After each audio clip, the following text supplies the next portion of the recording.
అవును, అదే నిజం. రాజకీయాల్లో తేడా వస్తేనే నిజాలు గటగటా బయటకొస్తాయి. అంత బాగుంటే ఏం కాదు, కుదరకపోతేనే వ్యవహారం ముదిరిపోతుంది. అక్కడ నుంచి ఎక్కడ దాకో వెళ్తుంది. సెంటిమెంట్ని వాడుకోవడమే కాదు, దానికి ఎలా కిల్ చేయడమో కూడా పాలిటిక్స్కి తెలిసినంతగా ఎవ్వరికీ తెలియదు. అందుకే ఆమె మొరుసుపల్లి అని గుర్తుకొచ్చారు. ఈమె దేవనపల్లి అని కూడా ఇప్పుడు తలుచుకుంటున్నారు. ఇంతకీ ఎవరా ఇద్దరు అంటే, ఘనమైన తెలుగు రాజకీయ కుటుంబాలకు చెందిన ఆడపడుచులు షర్మిల, కవిత. వీడియో చివరి వరకు చూడండి. చూసే ముందు ఛానల్ని సబ్స్క్రైబ్ చేసుకోండి, లైక్ అండ్ షేర్ చేయడం మర్చిపోకండి. ఇక డీటెయిల్స్ చూద్దాం. సాధారణంగా మహిళలందరికీ ఇంటి పేరు పెళ్లి తర్వాత మారిపోతుంది. భర్త ఇంటి పేరే వారికి కొత్తగా యాడ్ అవుతుంది. అయితే రాజకీయాల్లో మాత్రం సెంటిమెంట్ ఎక్కువ కదా, అందుకే ఎప్పటికీ ఏది అవసరమో దానిని వాడుకుంటారు. అలా వైఎస్ఆర్ తనయ్య షర్మిల అయ్యారు. అలాగే దేవనపల్లి కవిత కాస్త నిన్నటిదాకా కల్వకుంట్ల కవితగానే ఉన్నారు. మరి తన తండ్రి కల్వకుంట్ల చంద్రశేఖరరావు పెట్టిన బీఆర్ఎస్తో ఆమె ఇప్పుడు రాజకీయ విభేదం వచ్చింది. అందుకే ఆమె కల్వకుంట్ల కవిత కాదు, దేవనపల్లి కవిత అని సోషల్ మీడియా వేదికగా బీఆర్ఎస్ క్యాడర్ అంతా 1కి 10 సార్లు గట్టిగానే చెబుతోంది. ఇక వైఎస్ షర్మిలగానే ఆమె 2021 దాకా ఉన్నారు. ఇంకా చెప్పాలి అంటే 2024 జనవరిలో పీసీసీ చీఫ్గా ఏపీకి వచ్చేంత వరకు కూడా షర్మిలగానే ఆమె పేరుని ఉంచారు.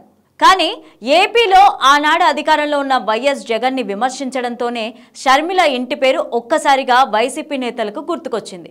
వెతికి పట్టుకొని మరి మురుసుపల్లి షర్మిల ఆమె అనడం మొదలుపెట్టారు. ఆమెకు భర్త ఇంటి పేరే వర్తిస్తుంది అని తండ్రి ఇంటి పేరు ఎలా వాడుకుంటారు అన్నదే వైసీపీ క్యాడర్ లాజిక్ పాయింట్ ఇక్కడ. అచ్చం అలాగే ఇప్పుడు కవిత విషయంలో కూడా బీఆర్ఎస్ క్యాడర్ చేస్తోంది అని అంటున్నారు. బీఆర్ఎస్ నుంచి వేరుపడిన కవిత రేపటి రోజున కొత్త పార్టీ పెట్టినా తమకు ఇబ్బంది అవుతారు అన్న ముందు చూపుతోనే ఇదంతా చేస్తున్నారు అని అనుకుంటున్నారు. అంటే కేసీఆర్ పేరుని ఆమె రాజకీయంగా వాడుకోకుండా ముందర కాళ్లకు బంధమన్నమాట. కల్వకుంట్ల కవిత అన్నదే దాదాపుగా 25 ఏళ్లుగా ఆమె రాజకీయ జీవితంలో ఉంటూ వచ్చిన పేరు. ఆమె ఈ విధంగానే పాపులర్ అయ్యారు. ఆ విధంగానే ఆమె ఎంపీ, ఎమ్మెల్సీ కూడా అయ్యారు. మరి ఆనాడు లేని అభ్యంతరాలు ఇప్పుడు ఎందుకు వస్తున్నాయంటే కనుక ఆమె ఎదురు నిలిచారు అని అంటున్నారు. రాజకీయ ప్రత్యర్థి అవతారం ఎత్తారు కాబట్టి కేసీఆర్ని ఆమె తన రాజకీయం కోసం ట్యాగ్ చేసుకోకుండా, ఓన్ చేసుకోకుండా ఇదంతా చేస్తున్నారు అని అంటున్నారు. తెలుగునాట ఇద్దరు చెల్లెళ్ల కథ కూడా ఈ విధంగా చెప్తే రాజకీయంగా సమాంతరంగానే వెళ్తోంది అని చెప్పాలి. చిత్రం ఏంటంటే షర్మిల భర్త పేరు అనిల్ కుమార్ అయితే కవిత భర్త పేరు కూడా అనిల్ కుమారే. అంతేకాదు ఇద్దరికీ రాజకీయంగా తండ్రుల నుంచి ఎంతో కొంత గుర్తింపు ఉంది. అందుకే పుట్టింటి పేరు వాడుకోవద్దు అని అటు వైసీపీ అయినా ఇటు బీఆర్ఎస్ అయినా అంటున్నారు. కానీ పేగుబంధాన్ని ఎవరూ విడదీయలేరు కదా అన్నది అన్నీ తెలిసిన వారి మాట.